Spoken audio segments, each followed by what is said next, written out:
really don't know how much this means to me. No. And I have a gift for you. Could we please get the gift out for Oh, you, Desiree? stop it. Oh, this is a man after my own heart who brings gifts. Yes. Shut up. Oh, you didn't have to do that. No, I had to. Thank you. Guys, thank you so much. Yep. And that's from me and all my crew members. Thank you, all crew members. From Maxine to Miss Mike. Maxine, Mr. Mike, yes. We have Eddie, we have Jimmy, we have Mel. That's my best friend Danny and Emily. Did you all see of them these? from you and I me. love it. I might wear them all in my hair tomorrow. Okay. You never know. I have been known to do such things. So, they're beautiful. Thank you so much. Thank you for coming on the Mike Nice Talk, the talk show. My pleasure. My pleasure. And that was my best friend Danny, and he actually went to the breast cancer awareness walk a few weeks ago, and you opened it up. Tell us a little bit about that. How was that?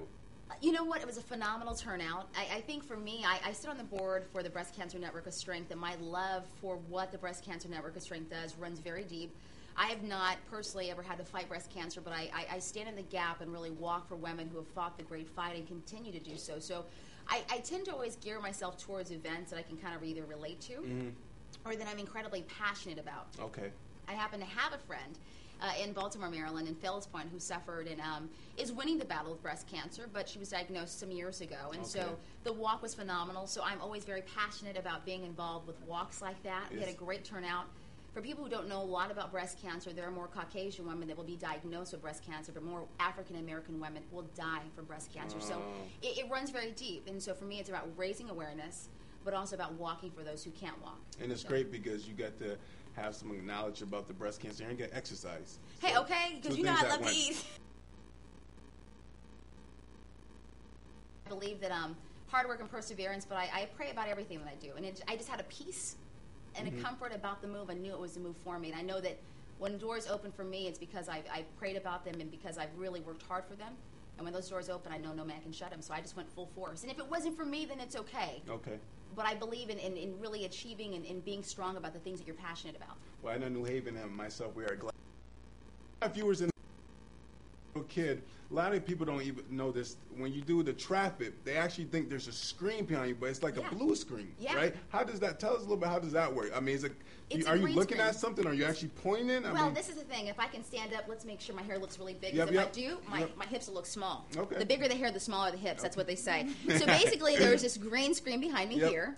And on either side of me, I have a monitor. So I have a monitor here, and then I have a monitor over here. And then I've got one in front of me like you have here, a camera. We have, of course, a prompter on top and the camera at the bottom. And so I'm always seeing through the monitors on either side of me what I'm looking at. So I can just say, 95 is picking up, it's heavy. And then, of course, 91 is heavy from Jennings Road down to the 84 interchange, all that. Yes, I'm kind of expressive. No. And I talk just as fast in person, don't I? But keep up. Yes, exactly. But the green screen is actually behind both Gil and I. And why we don't wear green is because it's a green screen. Yeah. So if we were green, then we would be bodiless. Yeah, exactly. To see your head. That would be it. Headshot. When your hair's not looking right, I'd like you to see the whole package. Exactly. You know what I mean? Exactly. Now, when you first started with traffic, do you ever get confused? Say, oh, we got an accident over here when it was over there. I mean, or were you just comfortable from the beginning? You got to be. I was pretty comfortable from the beginning, but I was very cautious in terms of knowing exactly where my surroundings were. So instead of just pointing right at it, I would just kind of just say, you know what, we have an accident here on that side, and I would just kind of gesture longly. Okay. And so I would never be so exacted to say, oh, the accident is right here, or I'm watching something right here. Okay. I would just say, we have the accident here, and then pull my hand back in. Okay. I would do the Vanna White thing. And then bring it back in, yes, with a little bit more sass. You do so well. Yeah, thank you. I can't do it. Now, tell us a little bit about Connecticut-style. That's actually fairly new. Yeah. And what made the network do Connecticut-style? I think these are tumultuous times for media. I think we're moving into a different area in terms of how stations are able to stay afloat. I think that we're all suffering in wanting to find more creative ways to generate income. Mm-hmm. So I think Lynn Television, that of course owns us, Channel 8 was looking for a way to kind of say, hey, how can we provide people that are already coming on our noon show with more time? Mm-hmm. How can we as a station generate more income? Mm-hmm. And be able to give people a venue or basically a platform to display what they do, whether it be community events, whether it be showcasing their restaurant. And I think it's a brilliant idea. Yeah, but you have a lot of local.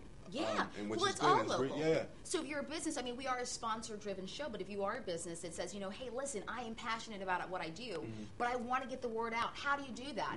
Well, television is fantastic. It's great advertising, great marketing. You get to come on for a nice chunk of time and really sell what it is you're passionate about. So if it's food and you want to come on, you're going to have Neil Fuentes on later. Yep. He's passionate. He's our sensational singing chef. Then come on and share that passion.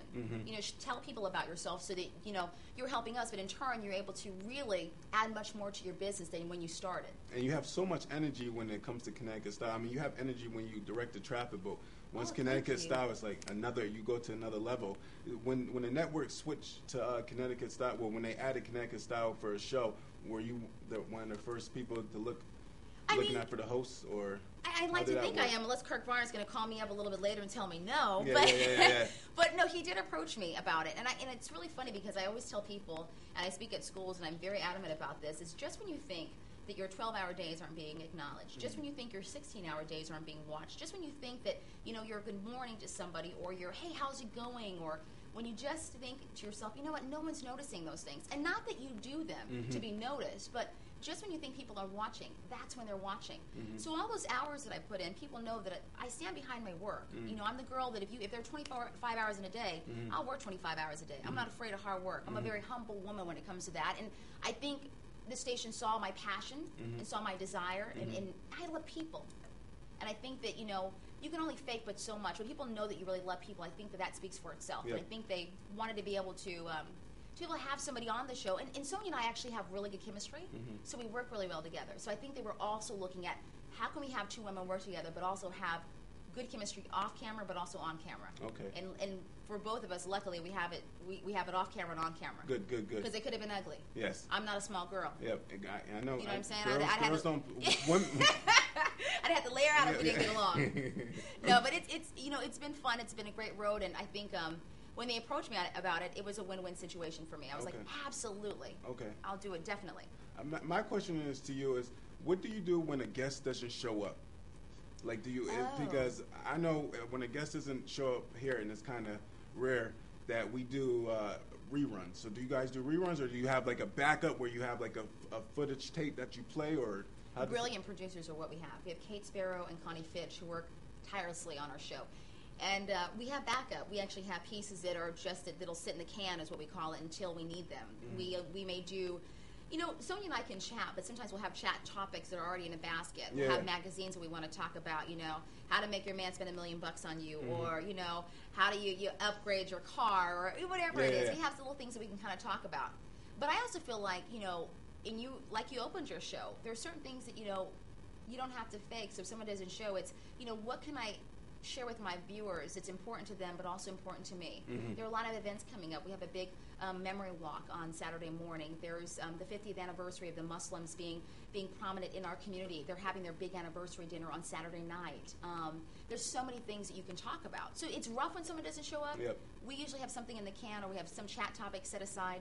But we always know that there's so much going on in the community that you could certainly fill 10 minutes just talking about community stuff. And that leads me to my next question. You're always active in a lot of these big events, which is great.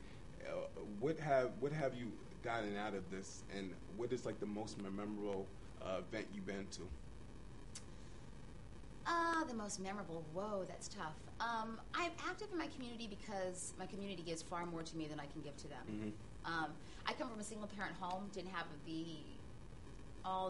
didn't have the white picket fence upbringing. My mom raised us as a single parent. There were 6 of us. So life is a little rough, and so I get it. And so for me, it's I do what I do in my community and in surrounding communities because somebody did it for me, or because I wish somebody had done it for me. So it's very important for me to constantly pay it forward. And I do it because I love to do it, not because I have to do it. My favorite event, wow. I have a lot of favorite events. I can't name one, but just recently I did the breast cancer walk, and I met a young woman who shared with me that her girlfriend was 28 years old and had just been diagnosed with stage 4 breast cancer and had a double mastectomy. And to know that, we're